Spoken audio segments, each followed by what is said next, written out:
नमस्कार, मी भागवत ठाकरे, किसान पाठशालेसोबत आज सर आले आहेत प्लॉट व्हिजिटसाठी महाराष्ट्रामध्ये. आम्ही आहे जळगाव जामोद तालुक्यामध्ये आणि शेतकऱ्याचे काही प्रश्न आहेत की काय कसं केलं पाहिजे केळीच्या बाबतीत. तर आपला काय प्रश्न होता? घात कशी बनवायची? भट्टी खात. भट्टी खात हा एक असा विषय आहे की ज्यावेळेस आपण कोणतेही खत टाकतो, रासायनिक खत, तर काय होते की रासायनिक खताचं कसं असते की ज्यावेळेस आपण जमीनमध्ये टाकल्यानंतर ते खत पहिले पाण्यामध्ये विरघळते. आणि नंतर ते खत तुमच्या जीवाणूच्या मार्फत पिकाला उपलब्ध होते.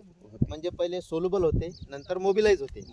तर मोबिलाइज आणि सोल्युबलाइज हे क्रिया करण्यासाठी की हे फास्ट झाली पाहिजे. रासायनिक खत दिल्यानंतर काय होतं, आपण एकदा खत टाकलं तर आपल्याला 8 दिवस, 15 दिवस, 30 दिवस, 40 दिवस, काही खत 60 दिवसांना लागते. म्हणजे आपण सुपर फॉस्फेट सारखं खत जे म्हणतो, आज टाकलं की 2 महिन्यांनी लागते असं म्हणतो आपण.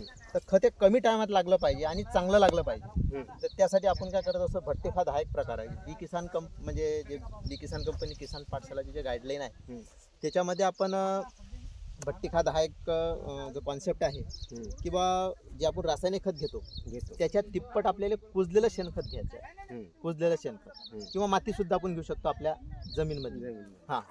तर तिप्पट शेणखत घेतल्यानंतर काय करायचं की त्याच्यामध्ये प्रति बॅग म्हणजे 50 किलोची एक बॅग, तर 100 ग्रॅम ह्युमिक घ्यायचं, पोटॅशियम ह्युमिक, 50 ग्रॅम फुलवेट घ्यायचं. 50 किलोच्या एक बॅगसाठी 100 ग्रॅम ह्युमिक, 50 ग्रॅम फुलवेट आणि 500 ग्रॅम फॉस्फरिक ॲसिड हे घ्यायचं.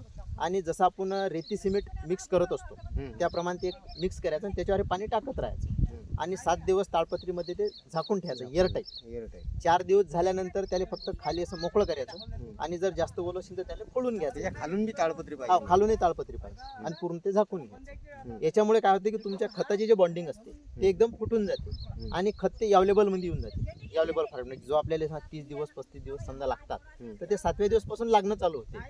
आणि दुसरी गोष्ट म्हणजे कसं होते की त्याची जे उपलब्धता आहे खताची तर ते 80% लागते आणि 20% फिक्सेशन जाते. कारण की आपण काय करतो, त्याची आपण जे बॉन्डिंग आहे हे तोडून घेतली आणि त्याला अवेलेबल फॉर्ममध्ये नेलं. तर असा हा भट्टी खातचा कॉन्सेप्ट आहे.